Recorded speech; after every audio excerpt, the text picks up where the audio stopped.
Hi, everyone, and welcome back to the Climate Dad, the podcast where we talk about and explain the news and science of climate change and the things that you can do, both as an individual and also as part of organizations. I'm your host, Mike Smith, a father of two great kids and the founder of Aclymate, where we help businesses measure, reduce, report, and offset their footprint for a really affordable price. And today, we'll be talking about batteries in California, learning more about emission scopes and what they are. We'll learn about the footprint of the average American and how it's been changing. And we'll be joined by our friend, Jennifer Blossom Beddingfield of Xavier Creative House, to discuss their work on climate and becoming a B Corp and how it's benefited their business. It's a fun discussion, so I encourage you to stick around.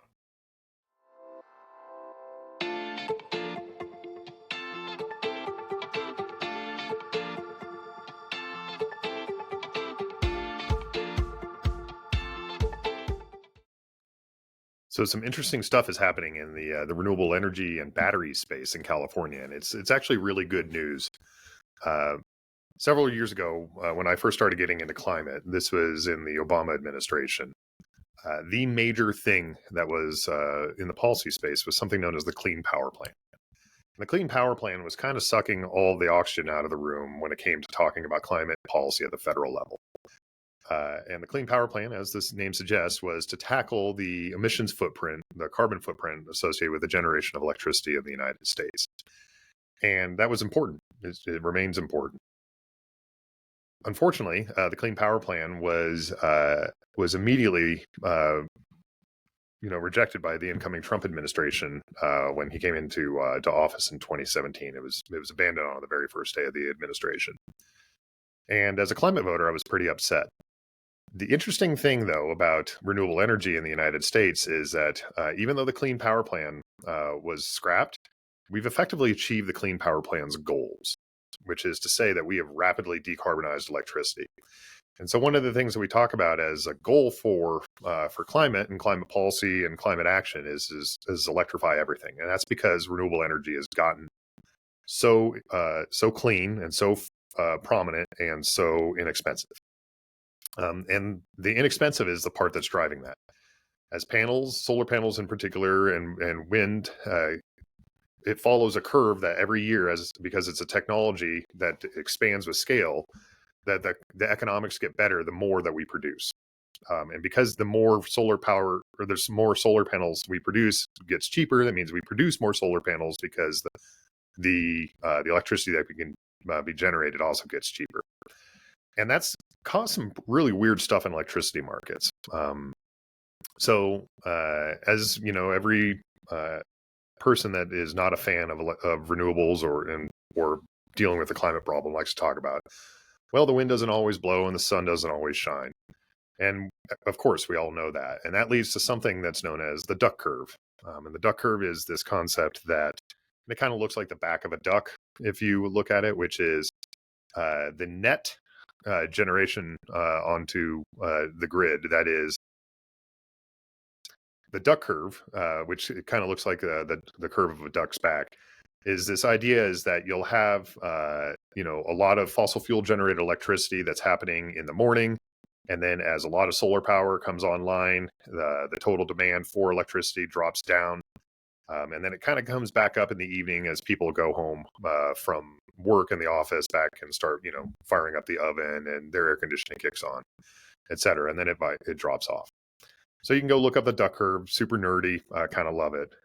But the duck curve's gotten a little crazy over the last few years. And that's because as renewable energy has gotten so cheap, what it's caused is on the wholesale electricity market, the place where like power companies buy their electricity rather than like the retail market, which is where you and I, the wholesale market during the day, electricity has gone negative in price, which is to say that the power producers will pay you to take electricity off. And the reason that this happens is because there's this need for power, for electricity when the sun isn't shining and when the wind isn't blowing. And we all know that. And so that's known as base load power. And base load is usually generated through fossil fuels. Historically, it's been coal plants or natural gas. Sometimes it also can be nuclear, occasionally hydroelectric. But these plants that are very hard to kind of take off and online, and so they just run at a real minimal rate all throughout the day. But if you have so much sun shining, those plants don't want to turn off, and so they're just trying to unload the electricity. Well, that's starting to change too, because interestingly, batteries are starting to fill the gap.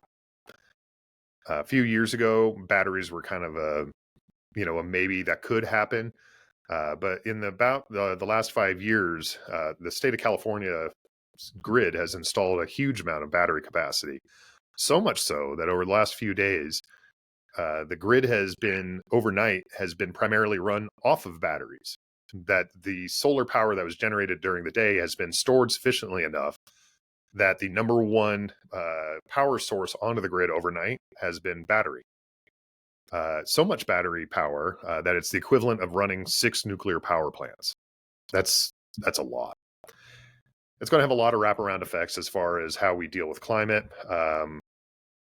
and it will change a lot of the economics around it. But one thing that we can continue to feel fairly confident in, because we have now decades of a track record there, is renewable electricity will continue to get cheaper and cheaper and cheaper.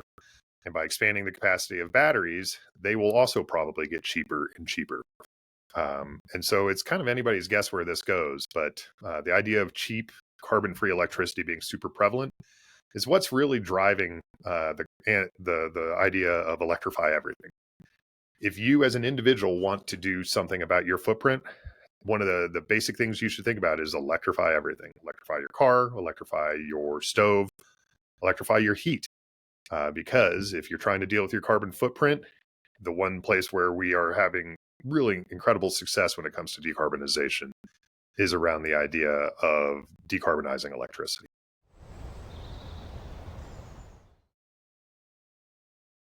Hey everybody, are you enjoying what you're hearing on the Climate Dad podcast? Well, if you are, you could do me a huge favor. We're really trying to get the word out about this podcast, and it takes you just a few seconds, costs you nothing to help us out. Specifically, if you would go to wherever you subscribe for your podcast and leave us a review, even if it's 2 or 3 stars, that really helps us out a lot. Also, if you can share this with your friends and family, that helps us to move up the rankings and to help to get the word out about how important the work we're doing around climate is. Thanks again for listening, and more now coming from the Climate Dad.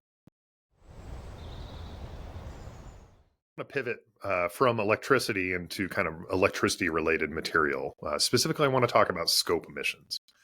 A lot of times when people start thinking about like what their carbon footprint is, somebody may mention, what are their scope emissions, or what's their scope 1 or their scope 3 footprint. And that language, sometimes when we talk to customers, they almost look a little bewildered or sometimes even a little scared. Because it just feels very technical. And once you internalize the concept, it's not quite so scary, but like the fact that it is you have to learn what it is. At Aclymate, we really endeavor to not talk in scope emissions. We tend to talk more in like business categories because we think that's a more useful way of doing it. But it's also important to learn ultimately what scope emissions are. So let's talk about it today. The first scope 1, are the emissions associated with the machines that you directly control or operate. This is the gas that you're burning in the cars that you lease or own. It's the natural gas that you're using to heat your office. It is the refrigerant leak that's associated with your air conditioner. You control these machines. You are responsible for what they put into the atmosphere.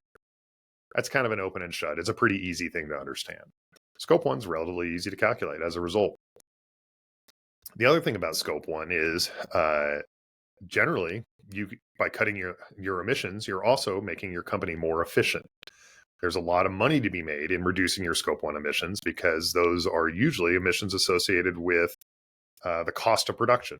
So thinking about that is a valuable way to do that. Scope 2. Scope 2, a lot of times people just assume that's electricity, and for 99% of the people, that's the correct case. But Scope 2 is where you control the machine, but you don't control what's powering the machine. That is, typically it's electricity. So you can turn the machine on or off, but you can't determine how that electricity is generated. The computer I'm using to record this video and audio, the equipment that you're listening to my voice on right now, is being powered by electricity. And how that electricity was created is mostly out of your control. So in my particular case, recording this audio right now, this would be my scope 2 emission. It would be Excel Power, my power company's scope 1 emission, because they're running the Cherokee Power Station, which is run by fossil fuels and powering the grid that I'm pulling electricity off. That relationship's important. You should think about like how my scope 2 and Excel's scope 1 are inextricably linked. I am creating a demand for them to generate power. I control that.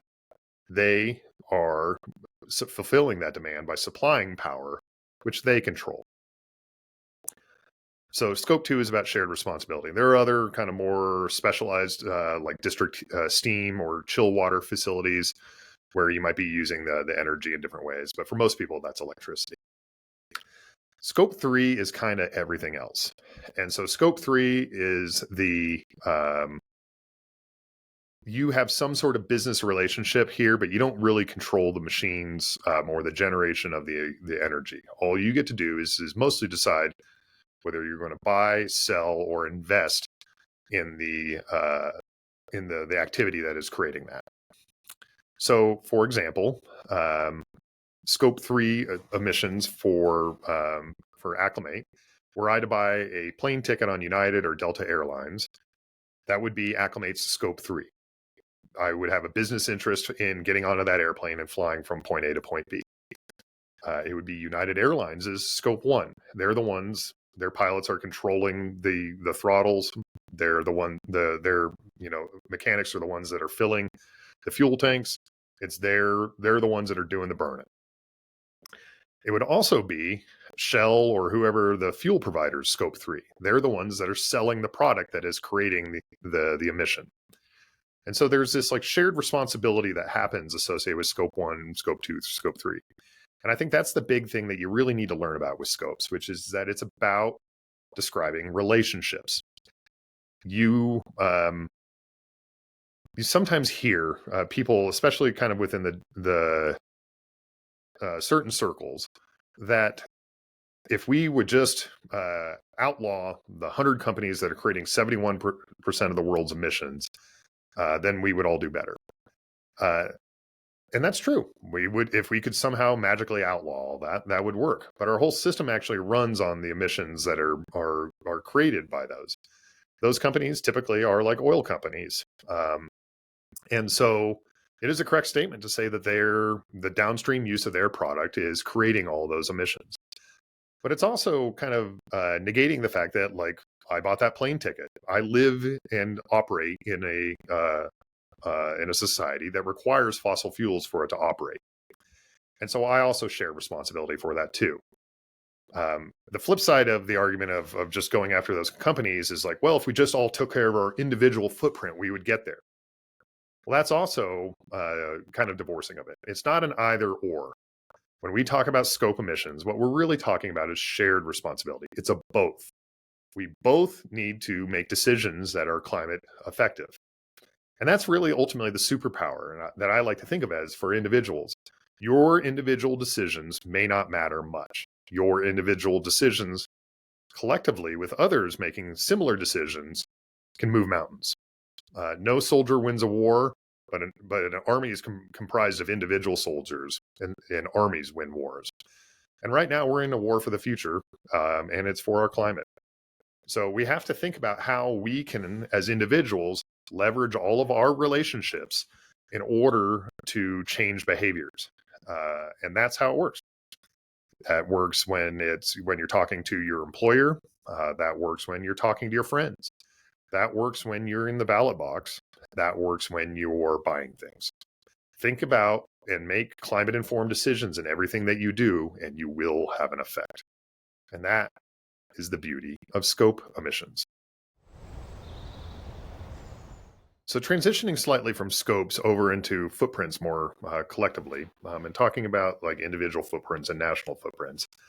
I saw an interesting graph the other day. It was shared by influencer. It was a really funny and thoughtful guy, a guy named Hank Green, that I really enjoy following both on actually on multiple social media channels. I mean, he highlighted a graph from Our World in Data, which I thought was great. And according to Hank Green and the Our World in Data, the U.S. per capita emissions, carbon dioxide emissions, is now somewhere around 15 tons per person, which is a lot, by the way. Your fair share is far smaller than that. But it's worth pointing out that's about the same as it was in 1913. And as Hank points out in his thing, is in 1913, only 1% of Americans had indoor plumbing and electricity. Like, we have actually become a secret little good news story here is actually like America's become far, far more carbon efficient than we have in decades. And if you look at the shape of the graph, it's gone very steeply down. And that's, again, driven mostly by the decarbonization of the electricity grid. Only a few years ago, maybe about 15 years ago, it was up over 20 tons per person in the United States. So we've seen a pretty drastic decarbonization in the United States. And that's awesome. That's just unalloyed good news. Now, the population of the United States has grown, some through primarily through immigration. And as immigrants come to the United States, they tend to learn the U.S. behaviors. And so as individuals, they become more carbon intensive. So we have to keep working on decarbonizing our culture more broadly. But what that's driven is the U.S. has largely known as decoupled their economy from carbon emissions. Historically, if your country wanted to, if you wanted to achieve economic success, you needed to use a lot more energy, and because that energy was primarily driven by fossil fuels, your country's emissions footprint went way, way up. The United States historically is the number one emitter of any country on the planet, even though we have a fraction of the world's total population. But in the last 20 years, we've been overtaken by China, and they have a very large footprint as well. It doesn't mean their total footprint over the many, many years is the same as ours, but on a yearly basis now, they have the highest footprint. On a per capita basis, there's well over 1 billion Chinese people. Their per capita emissions are tiny relative to the United States. They have not yet fully decoupled. But what's interesting is that the United States, the European Union, Japan and Korea, and Australia and New Zealand largely have. The United States' GDP since 1990 has more than doubled. Its emissions have gone down. The European Union's GDP collectively has gone up, about 80%, 70%. Their emissions have more than gone down. They've gone down pretty significantly. Japan and Korea, collectively, their GDP has gone up about like 60%. And about 10 years ago, they started decoupling, and their emissions are going down. Australia, New Zealand, same thing.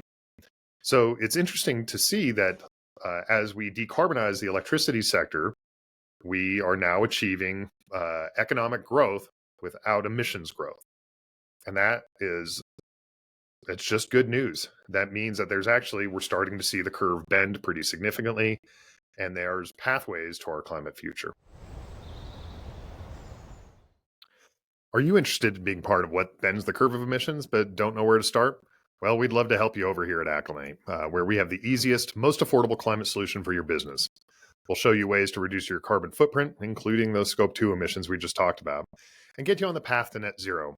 It'll help you win new customers and keep the most valuable ones you already have, attract and retain the talent you need from the climate generation, and our Green Business Certification Program will help you show your climate bona fides and win certification with B Corp, Aclymate, Green Business Benchmark, and more. Mention the Climate Dad and get a 10% discount. Speaking of B Corp, it's time to meet with today's guest, Jennifer Blossom Beddingfield, Xavier Creative House's Director of Human Resources and Sustainability. Joined by Jennifer Blossom Beddingfield today with Xavier Creative House. Xavier Creative House, or Xavier, has been a client of ours for a while, and I think Jennifer is just an absolute powerhouse of an individual. She's funny. You're going to enjoy meeting her. Yeah, Jennifer, thanks for joining us on the Climate Dad. Thanks for having me. Appreciate it.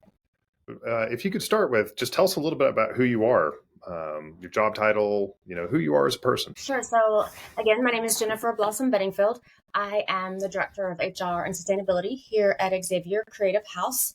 Um, I love what I do. I love being in this role that I'm in. Aside from the professional role, I think I'm deeply influenced by how I was raised, and it has really formed me into what I do now. I think you said you're a veteran at one point. I'm a military brat, and then my dad was a firefighter after that. So have the military community and the firefighter camaraderie, and I think that really instilled in me a sense of adaptability and structure.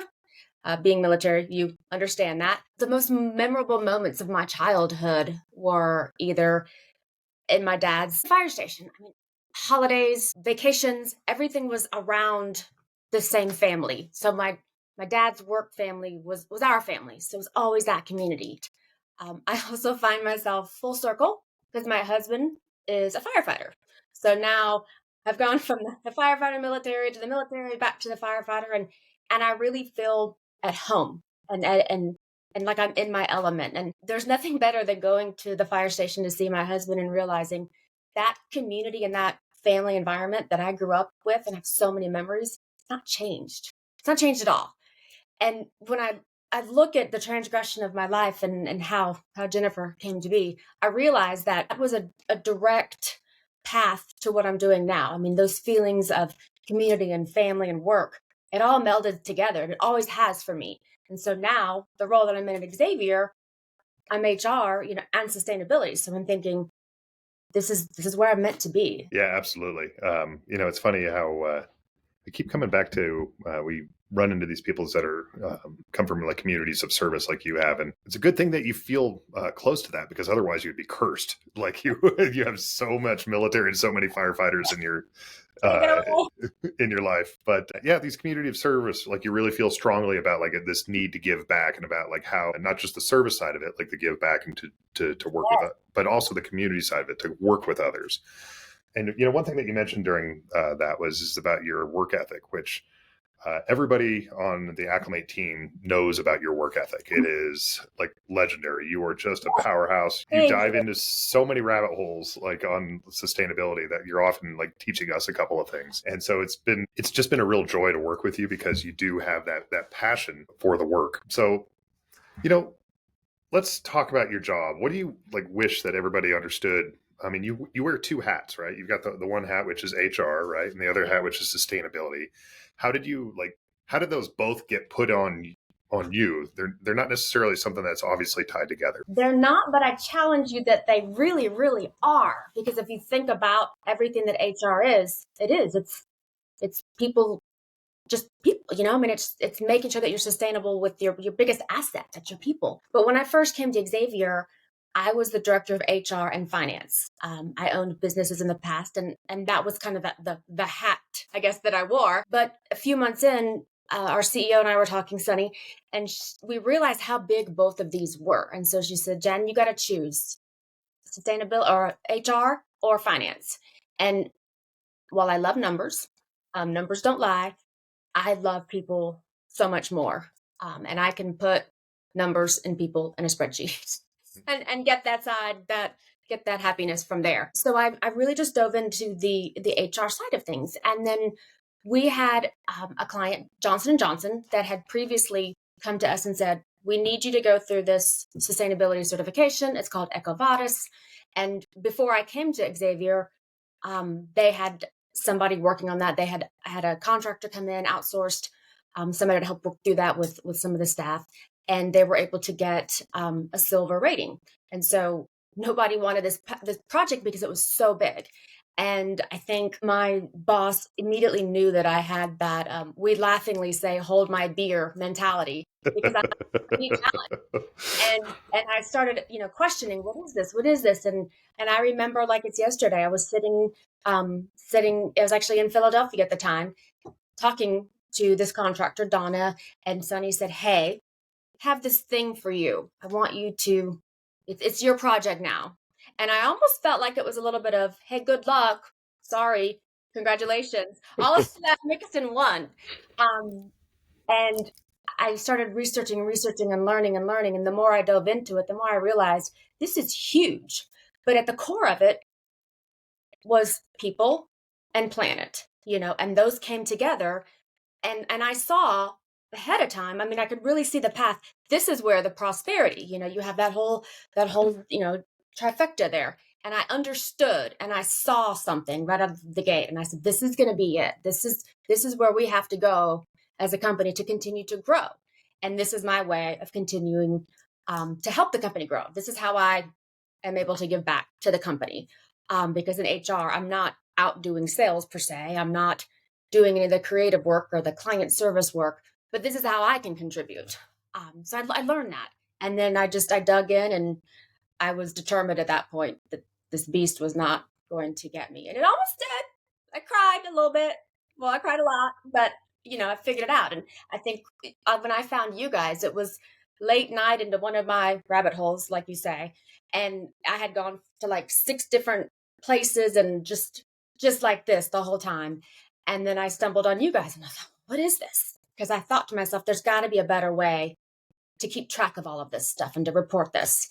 And that's when I met you guys. I sent an inquiry in and there was Travis. Yeah, Travis loves working with you. Yeah, he's been amazing. That's so it's kind of interesting because it's almost like you came to like what in other places is labeled as ESG, about like the because the people, the social, the governance component of HR, and then the environmental of sustainability, you almost backed into that.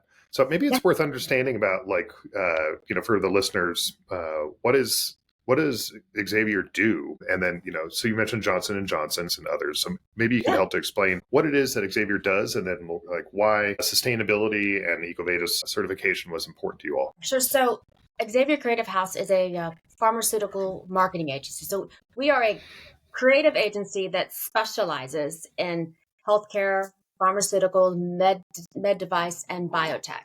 So that is our niche. We've figured out that that's our way to help the world, help the people. And our CEO is so passionate about healthcare, and this is her way of giving back. Got it. I don't know if that came across really well or not, but well, that's good. So I know in your journey, you mentioned that you were at silver when you kind of took it over, and because I get to see behind the curtain a little bit, I know that you guys are now platinum, and so that's more time, that's more effort. Why do you feel so strongly that this is how Xavier differentiates itself amongst its competition? So what we realized was that more and more these clients of ours, these pharmaceutical companies, they are driven to start using sustainable partners. So it's much more important to them that they focus on bringing on partners that have the same values that they do. And that's something that I saw early on. And so taking what we had and realizing, all right, so to get better and being a very, very small company, a remote company, we have to differentiate ourselves. So how do we do that? Well, I saw what they were looking for. I knew that I was developing this passion for it, and I kind of saw how all the pieces went together. I didn't know how I was going to make it work, but I knew that it had to happen. And so we just started on that journey, and I kept thinking, what's the next level? What's going to make us better? What can we do to really stand out? So I've tried to stay ahead of the journey during my journey. But again, it has been tough as a very small company and being remote, because what you find is all of these sustainability frameworks and guidelines, they're all not made for remote companies. And so trying to figure out how that works. I mean, I can't count how many times I've emailed you, you guys at Aclymate, and said, okay, so how do I do this? How do I track that? And I've challenged things and the different scopes. And I still remember when you had the conversation about scopes with me, and I'm like, why?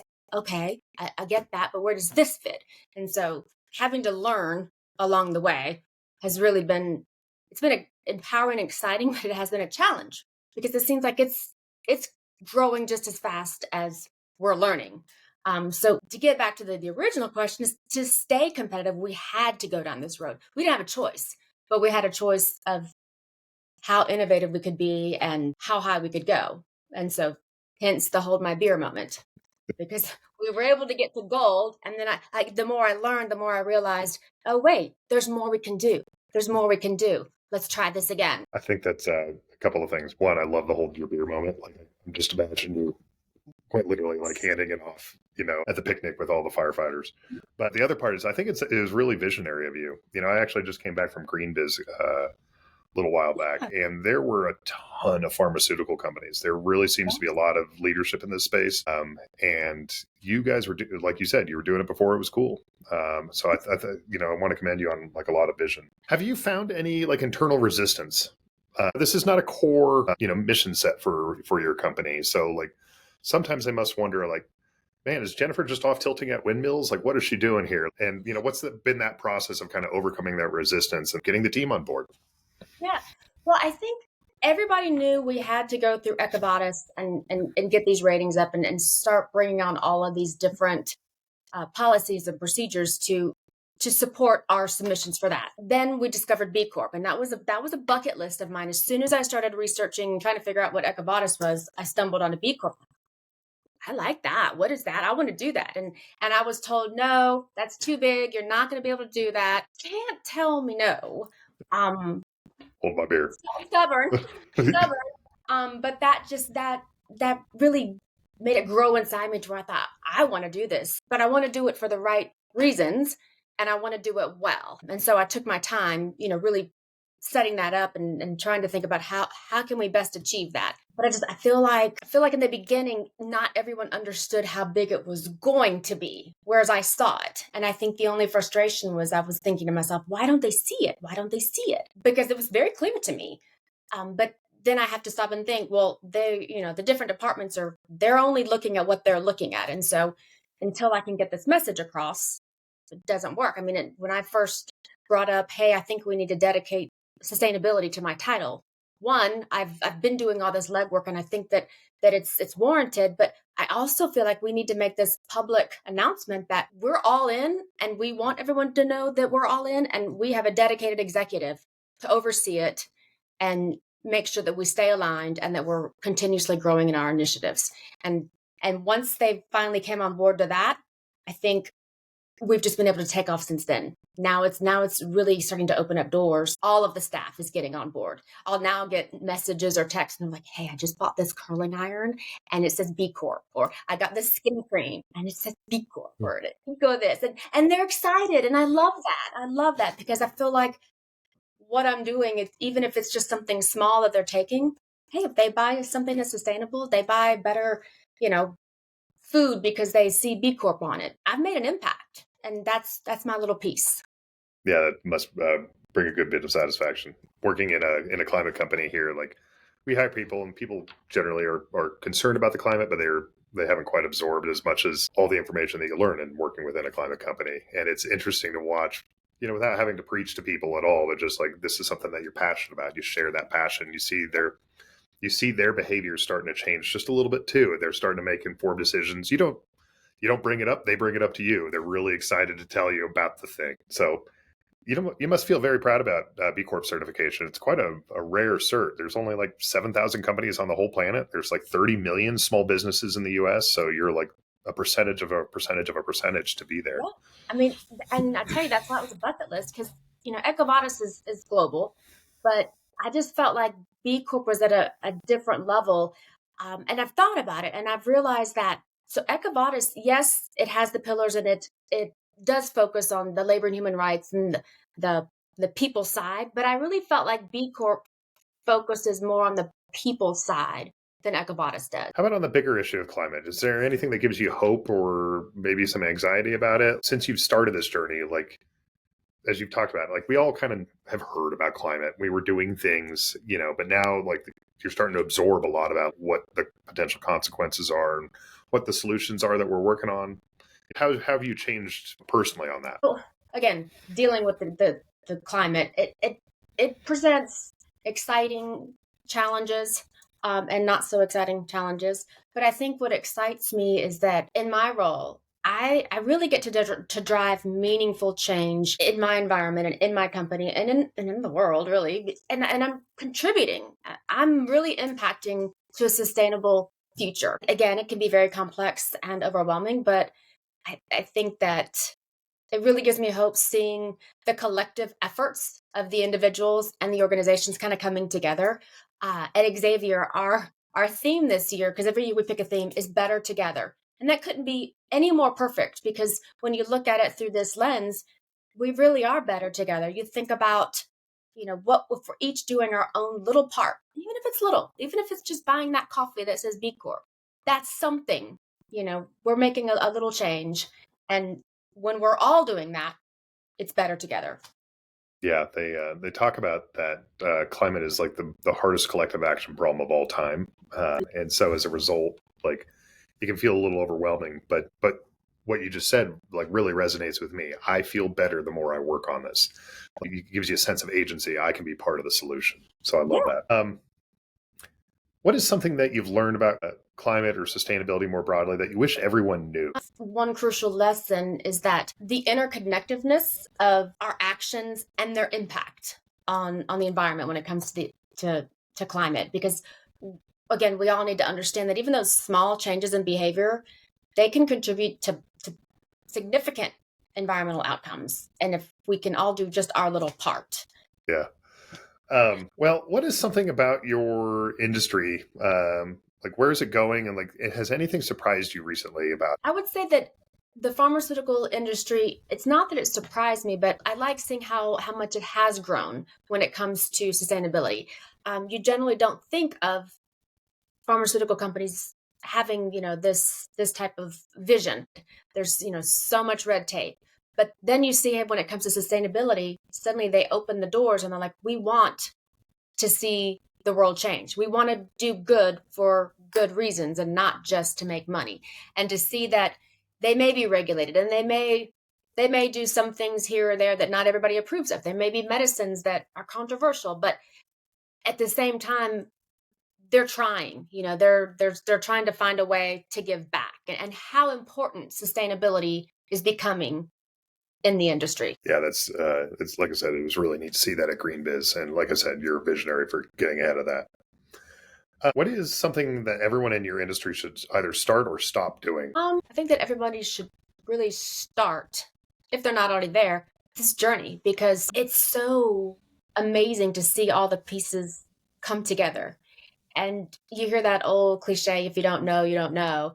But at the same time, there's so much out there. And I had no idea. I had no idea I was going to be passionate about this. And I went to a conference last year and I spoke at the Diversity Alliance for Science conference, and it was on the sustainability and how companies can become more sustainable and in their journey. I knew that I was passionate about it, but I didn't know that anybody else really knew that I was passionate about it or cared, or anybody liked this like I did. But being able to speak on the panel with other like-minded people, and this conference room full of people that were just like, they wanted to know more. To see that, it's like seeing your kid walk for the first time, just like, wow, look at this. It's so amazing. And seeing all the pieces come together, and you see these small companies now that they're hungry to grow and they're hungry to learn more. And just watching that, I think it's really, really amazing. I would agree with that. If you were going to write a book, what would it be about?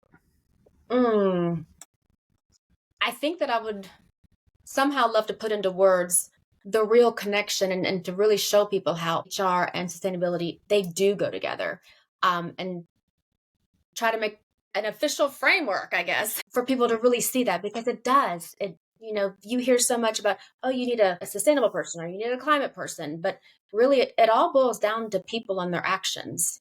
So it's people first. And if people are doing the right thing for the right reason, whether it be buying coffee for a certain reason or turning off the light or giving back to their community or just helping somebody, it all goes together. That's a big part of what we do here at Aclymate, as you know, is like how do we empower people that aren't experts to make climate informed decisions? It's about education and empowerment for individuals to make smarter decisions.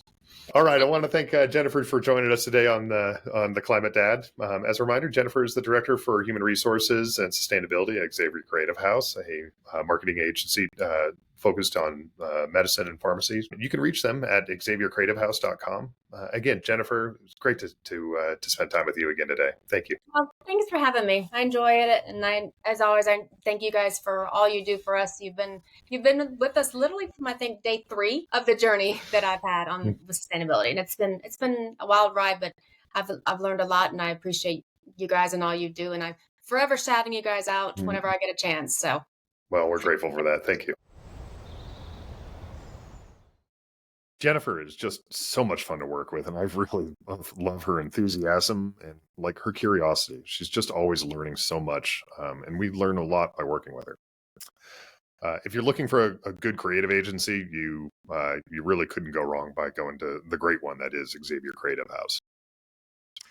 Anyway, for those of you that are watching, you'll notice that I'm wearing a tie today, and you may be wondering why. And the reason is it's because I'm attending a funeral.